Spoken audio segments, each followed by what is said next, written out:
Shri Gam Ganapataye Namaha. For every activities of human being is directed by the only one, that is called mind. The mind only plays the most important role to judge one's life, whether it is good or bad. It leads us towards positivity or negativity. Suppose we think something, but mind makes other thing. In this way, what we have to do? We have to make our mind to follow our instructions. We should not follow the instructions of the mind. For that, we have to make our mind as a friend to suggest a positive attitude. Because we never estimate anything without the help of the mind. Some people used to say, I can accept, but mind is not accepting.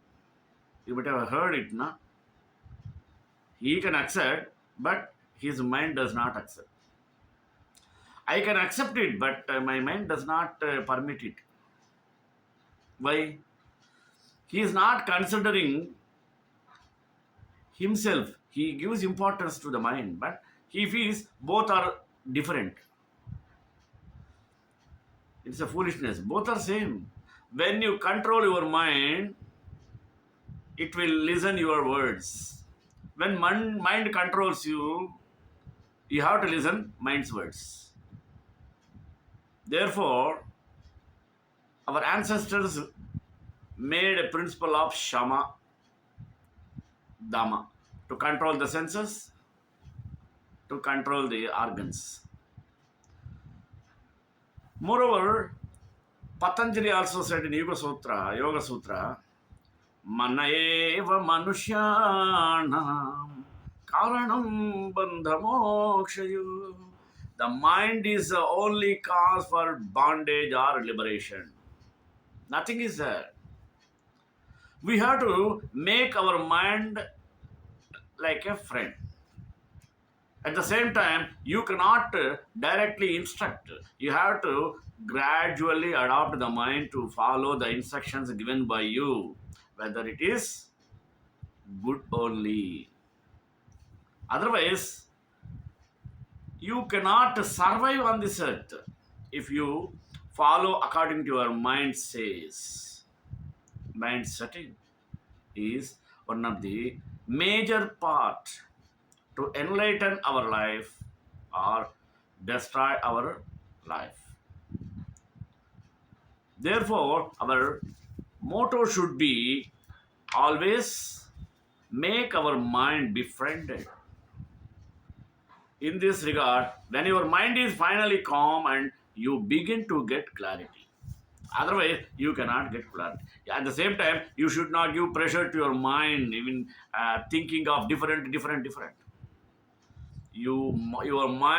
Our mind should be concentrate on one thing to give the judgment whether your decision is good or bad, or right or wrong. Otherwise, what happens? The mind will wavers like a beavers. The dwindling mind should not take a decision. The stable mind can take a decision perfectly. For that, we have to tune our mind to listen our words. Basing on that, we have to prepare, always make our mind to be a friend, not to be an enemy. Is it clear? Therefore, we have to emphasize much on mind game. However it may be, basing on these things, today I came before you with the topic Befriending Your Mind. Let us see with the detail with prayer. Saraswati Namastubhyam Varade Kamarupini Vidyarambam Karishyami Siddhar Bhavatu Me Sada. Sometimes we don't even know it's happening. We go from one thought to the other one, innocently mulling over an issue. Maybe you are debating whether a text you received from your friend was off tone, or maybe you are making calculated decisions about your next career move. Your mind can't really help itself. It's completely natural. It's your mind job to think thoughts. But then you find yourself churning over the same issue again and again, and it's running your focus, soaring your mood, and interpreting your sleep, which means you might be ruminating yourself into a letter. The cause is typical.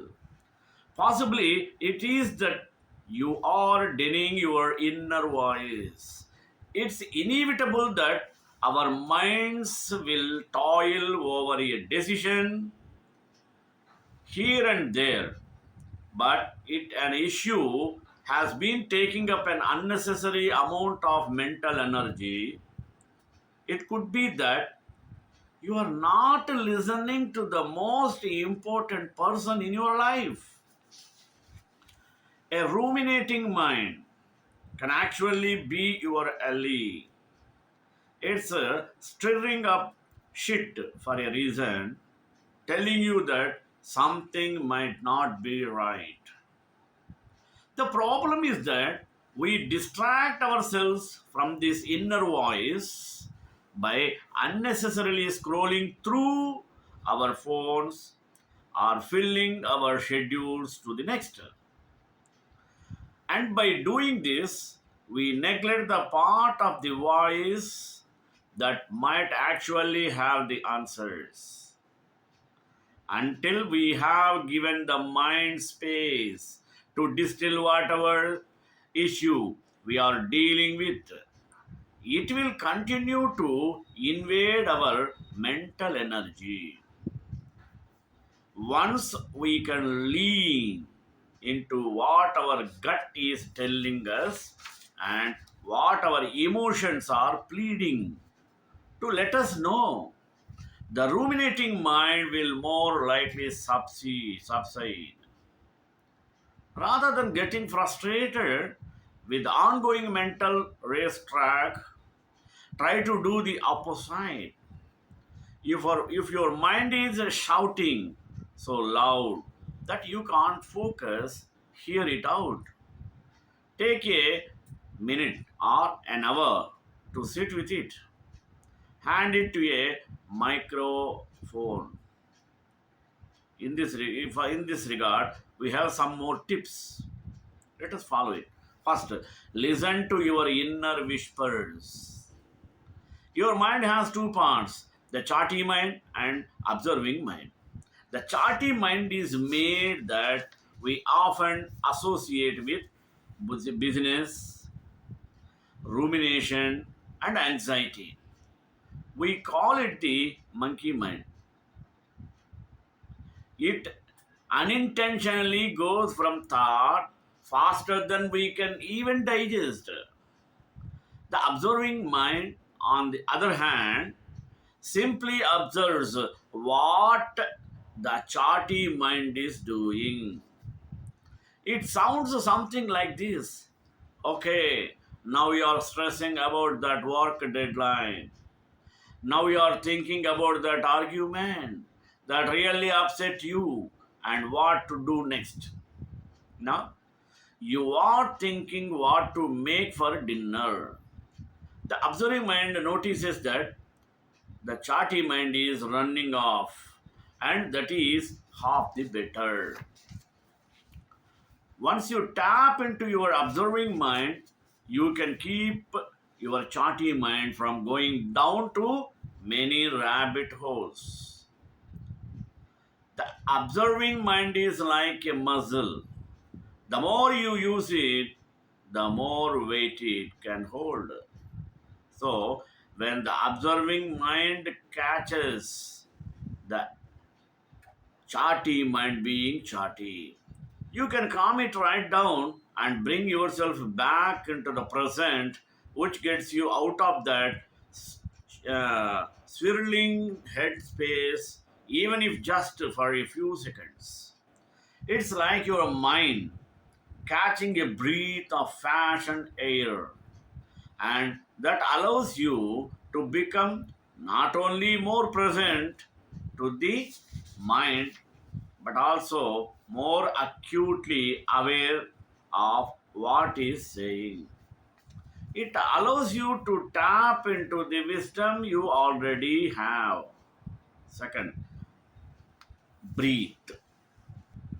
When your observing mind catches your charty mind running off the stress land, one way to get yourself into the present is to breathe. Take a few deep, big bells breaths. Your body will give you cues when you have stressed. Your heart might start to race. Your palms might get sweaty, or you might feel a little squeezy. Get cozy with these indicators, and when you notice them, breathe. It will help the racing thoughts settle. Lean into your senses. You can focus on how your breath inflates and deflates your belly, or how the air feels moving in and out of your nostrils. Notice what's around you. What do you hear, see, feel, smell? If you are out of walk, look at the trees, the intricate folds of flowers petals, or even the patterns on the cement. You are walking on the cement, your prime duty. This can bring you back to the moment in front of you. This gives your charty mind a little pass on what you are ruminating over. It turns down the noise so you can dial into what your inner truth is telling you. Next, feel everything. Sometimes the culprit behind a racing mind is we are not being honest with our own emotions. When we stew over an issue, we might be subconsciously trying to avoid feeling something we don't want to feel, like shame, jealousy, or sadness. Our charty mind might be giving us a nudge to look a little deeper into what's going on. It's not easy to feel all the feels. Sometimes we avoid going there because it's too painful. But when you let that shit out, you can let that shit go. You can honor your emotions by crying it out, talking to someone, or even having a good scream. When you allow yourself to feel these emotions, you can peel back the layers and get closer to your core self. Next, let go of shoulds. There really is, at the risk of sounding trite, only one magical you. No one else on this planet is meant to do what you are here to do. The more you own who you are at the core, which is not always easy, the less your mind will get the best of you. The thing is, when we are not true to ourselves, we end up the othering to other people's expectations of us, the shoulds of life. Think about the last time you found yourself in a ruminating tailspin. It's more likely than not there were a few shoots on the mental record. I should have a house by this age. I should pursue that relationship. I should have X number of 10 number, X number of kids. It's an important to understand where these should are coming from. Parents, friends, some implicit law of society. If you really want all those things for yourself, go for it. But ask yourself whether you really do. Maybe you don't care about making a ton of money, or perhaps you don't want a relationship or kids. But the need to please can sometimes lead us to question our own desires and decisions. When you evaluate where the shoots are coming from, you can better understand your time, whether you are living for your true self. Catch your chatty mind. When you find you are on this path and use your observing mind to stop this kind of thinking in its tracks, work towards actions that reflect what's important to you. Anand will, over time, stop spitting through the things that matter to others for yourself. Prioritize relaxing is another great tool to elder and swirling bullshit that is clouding the real inner you. And here's a kitchen. Relaxing is a productivity when you relax it activates or activates your parasympathetic nervous system, which helps you better handle stress, curb worry, and calm the chatty mind. Back in the day, our sympathetic nervous system responsible for our flight response was activated if we were probably under threat. But nowadays, it's triggered by much smaller stimuli. An argument, our partner, the unwelcome ping of another, work email, or the intimidating length of our to-do list. When we activate the parasympathetic nervous system, remember, by relaxing we actually become less prone to stress and negative thinking.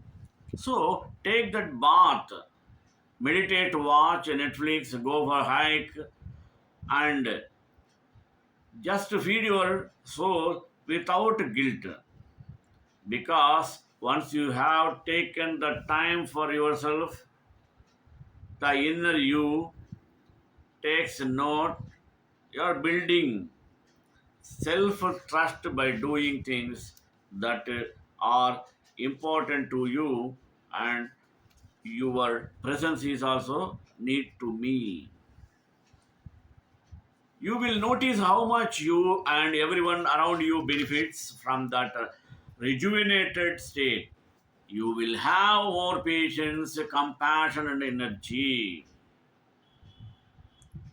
Take an action. Another way to show down the chatty mind is with the action. It might be writing down next steps on a piece of paper, or maybe it's sending an email to address an issue that's bothering you. These little others will keep you chatty mind and check by telling it, hey, I am working on this. Then it's no longer spinning in your head. Taking a strip with the email you sent, or taking a seat on that piece of paper. You know, when you need three sacrifice things from the grocery store, and it's until you write down that they stop up repeating in your God. Same thing. Writing things down or taking action doesn't always mean that you have the master answer to whatever issue is in your head. You can even just write down how you're feeling. It's not a solution to an issue, but when your mind notices you are taking action, it will help pull back on the reins a bit, and that makes it easier. Let go. Next, forgive yourself. When your mind is finally calm and you begin to get charity or clarity, you might be tempted to betray yourself for not making actions earlier. You would not be the first, but this only sparks a new round of unnecessary rumination. Reminded yourself that you are doing the best you can. Have tended to live in this world that values instant gratification and quick fixes, but not every issue in your head can be solved in an instant. It can take days, months, years, or even decades to peel back the layers of your true self. But once agree, or once you start hearing yourself out and taking those next steps, you are on your way to animate authentic version of you, and the charity mind will touch to Vartaman or subsidy. It's an important to know that our rational brain developed to help to survive, and most of the time it's on our side. But when we have not given our mind the attention and affection it deserves by hearing it out, calming it down, and owning you who you are, it can start to spin its wheels. And that's the natural rhythm for your creativity and productivity. May best is early morning until 11 a.m. Develop and sustain a focusing practice so you can put your mind where you want it, when you want it. As always, consider meditation and breathing practices for this. Reset your mind. Set up your life for sleep success. Use your old brain to boost creativity and solve problems. Make requests on your old mind when you are working on projects, solving problems, and feeling stuck. Write what you would like from your mind on a piece of paper and then forget about it. If possible, do this the day before it is needed. So you can sleep on it. For example, if you need a little for a blog post, then write a request on a piece of paper the night before. Your note might look something like, "Thank you, I need a little title for my blog post tomorrow." You will be surprised by the results. Not always be appreciative and respectful on yourself. When you get your answers back, you won't get them as easily. It does make a difference. Do just one thing at a time. Our minds do not multitask as well. Feed your brain to reduce inflammation. Go out in nature. Even 5 minutes in nature can reduce common stress hormones like cortisol. Build your willpower and discipline by keeping promise to yourself. Make sure your global are clear and actionable. Stay with them and admit to waiver the way that will be surprised by the increase in your discipline, productivity, and satisfaction. Practice is important to improve The how to rules in practice perfect by the lemon show you how to get better in virtually early performance of your life. Boost your brain power by exercising far more than 20 minutes a day. Befriending involves being curious, friendly, and kind is a capacity that we can develop toward ourselves and our experiences. It is available of all of us and easy home where our hearts and minds dwell. Although befriending is the foundation for the author, other three they only arise when we can establish relaxation of writing curiosity, caring curiosity with all the experiences. As a practice, befriending means befriending all of our experience, whether it is pleasant or unpleasant, or neutral, or befriending our relationships, shift toward all others, and befriending all events and circumstances. It does not distinguish. It does not distinguish thinking, feeling, and action. Rather, it is a friendly heartfulness that imbues our thinking and actions. Befriending describes a way of being that is all inclusive of our minds and hearts, as well as all that we encounter in the world, both the challenging and the lovely. Its affective tone is warmth and tenderness. Its underlying intentionality is uprooting ill will, cultivating generosity, gratitude, and care. The near enemy of befriending is conditional kindness, extended only to what we like and denied to what we don't like.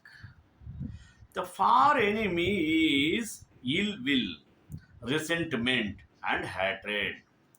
Developing the capacity to befriend does not mean that we have to like the painful or the difficult. When we learn to stand near to it and befriend it without being overwhelmed, we become free to explore the landscape of the difficulties. Befriending is the beginning of avoidance that are triggered by our fears of vulnerability and our concerns about worth, lovability, and abilities. Now, mindfulness exercise, befriending the life you're living. Pause for a moment and sense that is happening in your body and mind, what is happening around you. Quite intentionally adopt a posture that has a sense of openness, care, and dignity. Attending to your body, sense how your body feels touching the chair, the touch of the air on your skin, any sensations in the face and shoulders. You might begin to sense what your mood is. Perhaps tired, restless, or restless, or calm. The background whisper of thoughts or images becomes discernible. You may discover yourself becoming sensitized to the sights and sounds of the moment. Take a moment to stand back, be still, turning your attention to the life of the body with curiosity, patience, and care. Sense how the air and your clothing are touching your skin, the sounds you are hearing, sense the posture of your spine, the expression on your face, the placing of your hands. Expand your attention to the places in the body that feel contracted or painful. Explore what it is to tend to those places with ears, curiosity, and kindness. Now, if it is helpful, say a few phrases under your breath, not trying to change anything, just saying the phrases and seeing how things are for you, safe and well, contented and peaceful, caring and kind. Continue with this for long as it feels appropriate, with your body as an anchor. Be mindful of how sensations are moment to moment, ebbing and flowing. Sense what it is to expand your attention, to include the thoughts, imagines, and mood presence in this moment, including the difficult, unpleasant ones that you are prone to become lost in or judge. Remember, this is not about changing what is present, but about cultivating our capacity to be what is present. As you bring the practice to a close form and intention to continue to practice in the mindset of your day-to-day life.